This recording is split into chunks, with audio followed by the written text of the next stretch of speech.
Olá, esse é o BioMaisCast, o podcast do Biologia Mais.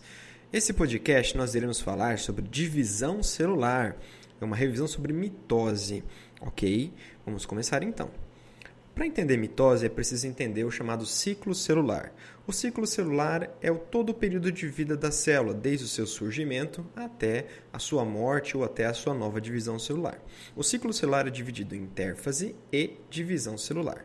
A intérfase nós entendemos pelo maior período de vida da célula. É um período que ela não se divide, porém ela está em intensa atividade metabólica e se preparando para a divisão celular. As três etapas que são divididas a intérfase são G1, S e G2. A etapa G1 significa gap, ou intervalo.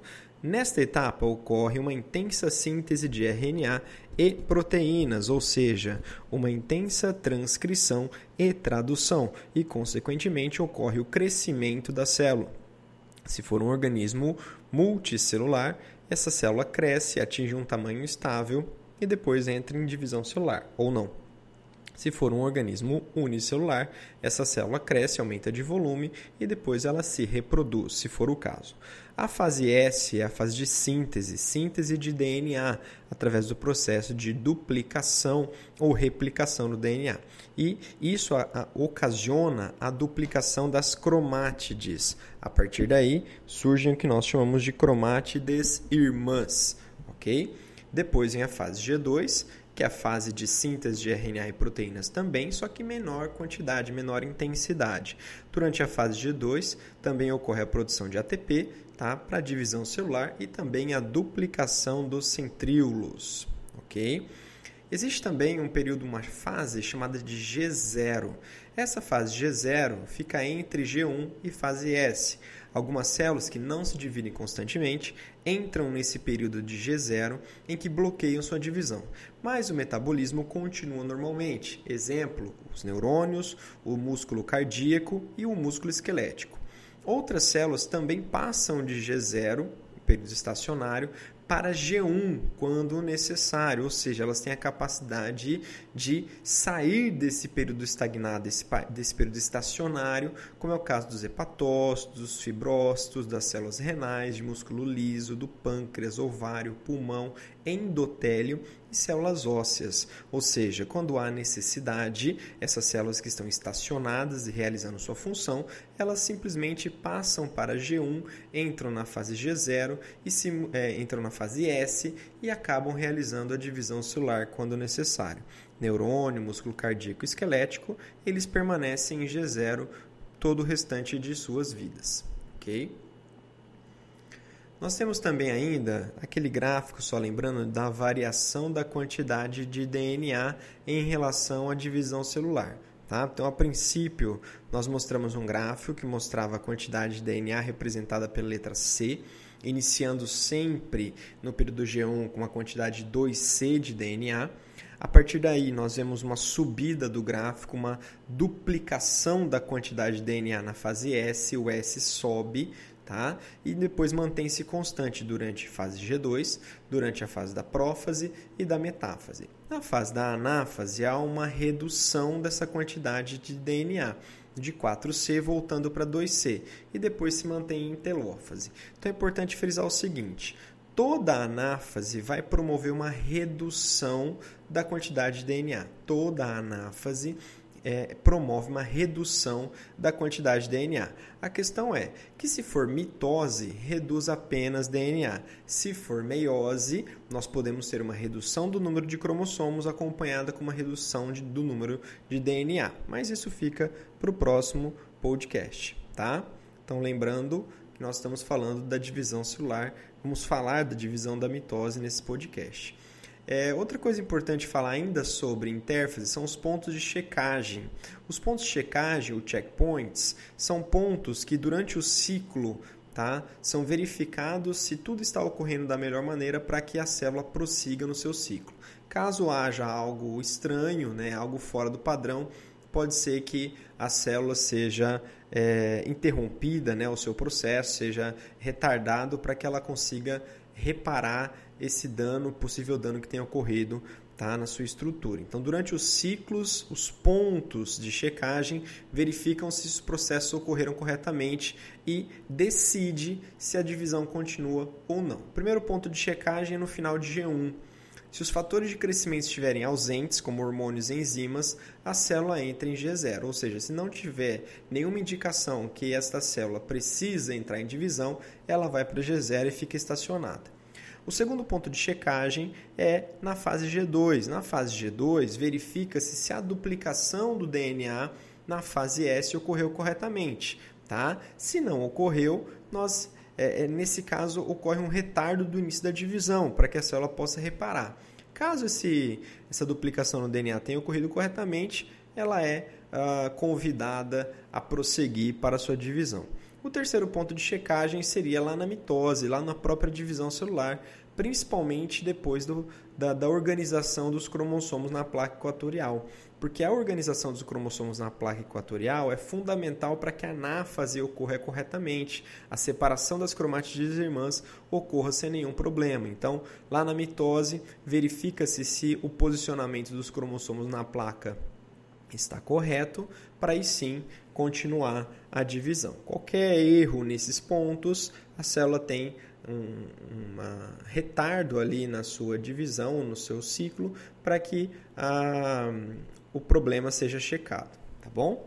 Então, sobre isso nós falamos nos pontos de checagem. Caso exista um problema irreparável, né, a célula recebeu a chance ali de corrigir, mas ela não teve sucesso, então ela é convidada a realizar a chamada apoptose celular, mecanismo esse que nós já comentamos nas aulas de lisossomos, tá? Que é uma morte celular programada. Nesse caso, aprofundando um pouco mais, existe a participação da proteína P53. Essa proteína ela verifica a integridade do DNA e pode dar início ao processo de apoptose. A morte celular ocorre sem extravasamento de material e sem provocar inflamação. Desse modo, é oposto ao que a gente chama de necrose. A necrose é quando existe uma lesão na membrana plasmática, extravasamento de material, pode provocar inflamação, tá? É um processo muito mais, gera muito mais consequências, né, para o sistema imunológico do que uma apoptose, que é uma morte silenciosa.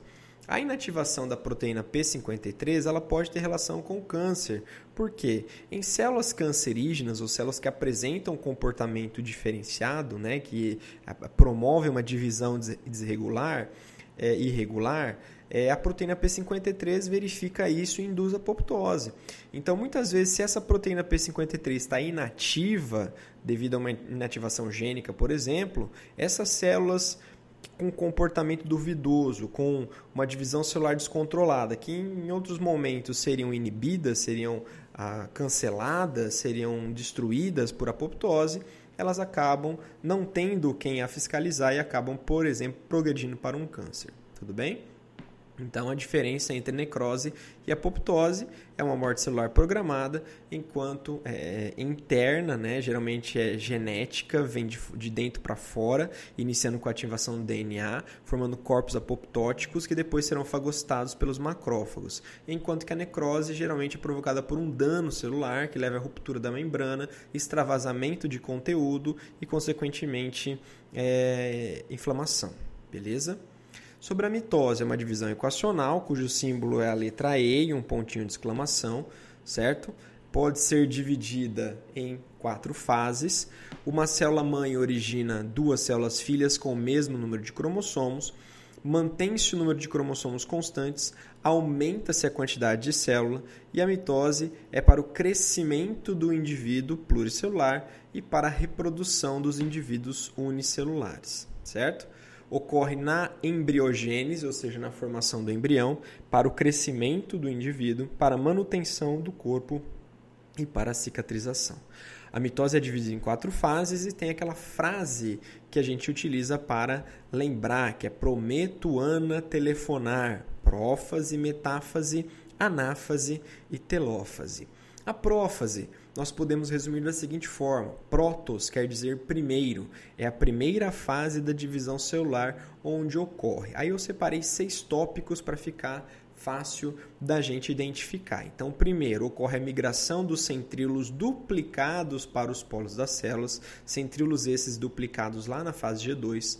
Segundo, formação do fuso de Aster nos animais, que são aqueles microtúbulos que prendem os centríolos no lugar. Terceiro, formação do fuso mitótico, que terá por função puxar as cromátides irmãs para os polos.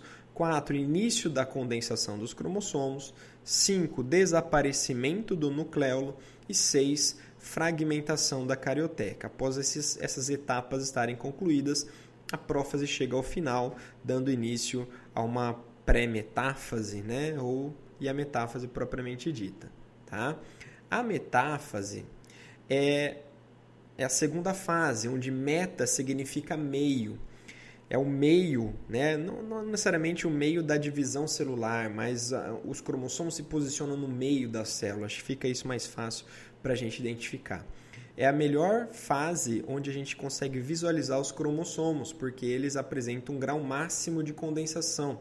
E para que seja possível esse fenômeno, né, esse estudo, é necessário adicionar uma substância chamada de colchicina, que é extraída de plantas, que promove a despolimerização dos fusos e, consequentemente, a pausa momentânea na divisão, sendo possível assim o seu estudo. Tá?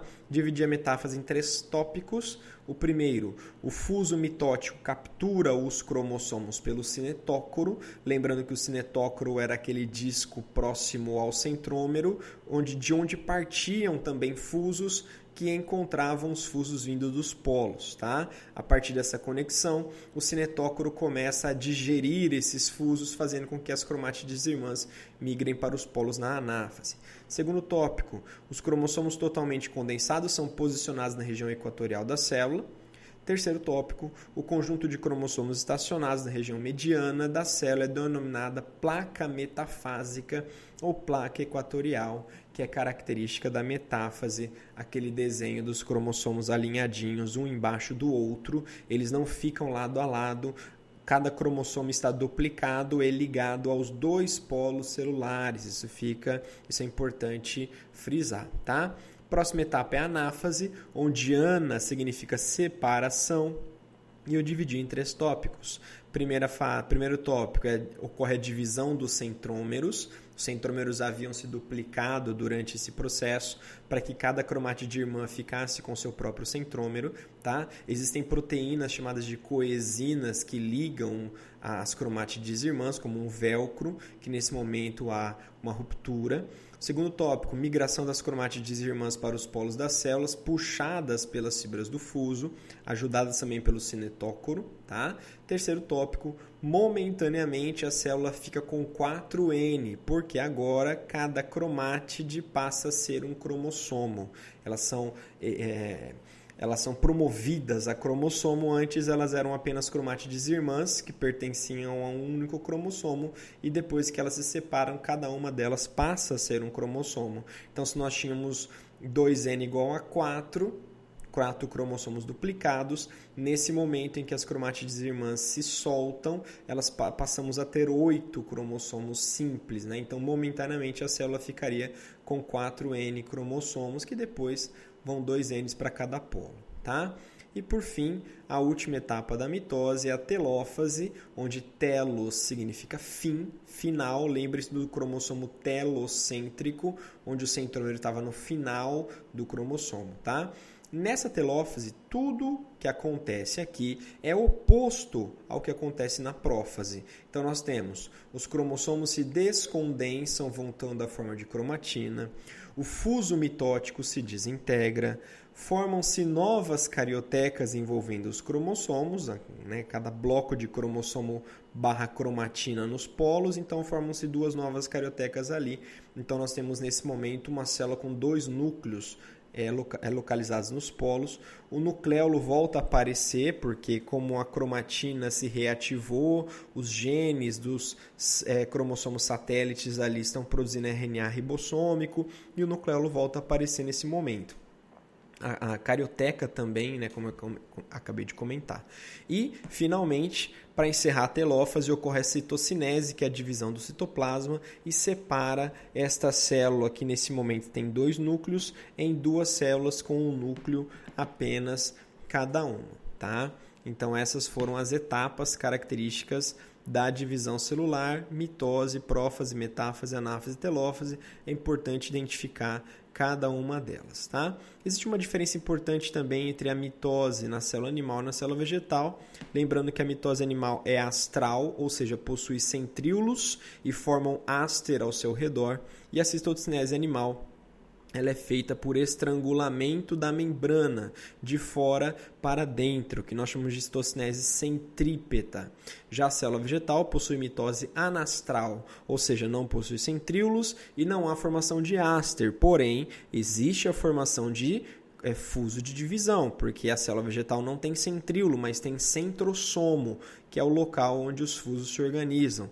Tá? A citocinese da célula vegetal é centrífuga, ou seja, de dentro para fora, utilizando ali as vesículas produzidas pelo complexo de Golgi, que forma aquela placa de divisão ali, que se localiza no centro da célula, para originar a lamela média, tá? Depois os permeadas ali pelos prolongamentos do retículo endoplasmático, vai dar origem aos plasmodesmos, tá? E os desmotúbulos dentro dele. Tudo bem? Que comunicarão as 2 células adjacentes, certo? O que mais nós temos aqui? Acho que para encerrar é isso, né? E nós temos ainda o funk da mitose, que eu vou gravar no próximo podcast separado, tá bom, gente? Então é isso. Aproveitem os podcasts, escutem o próximo do funk da mitose para que vocês possam fixar, e também o próximo podcast de meiose. Beleza, pessoal? Um grande abraço. Tchau, tchau.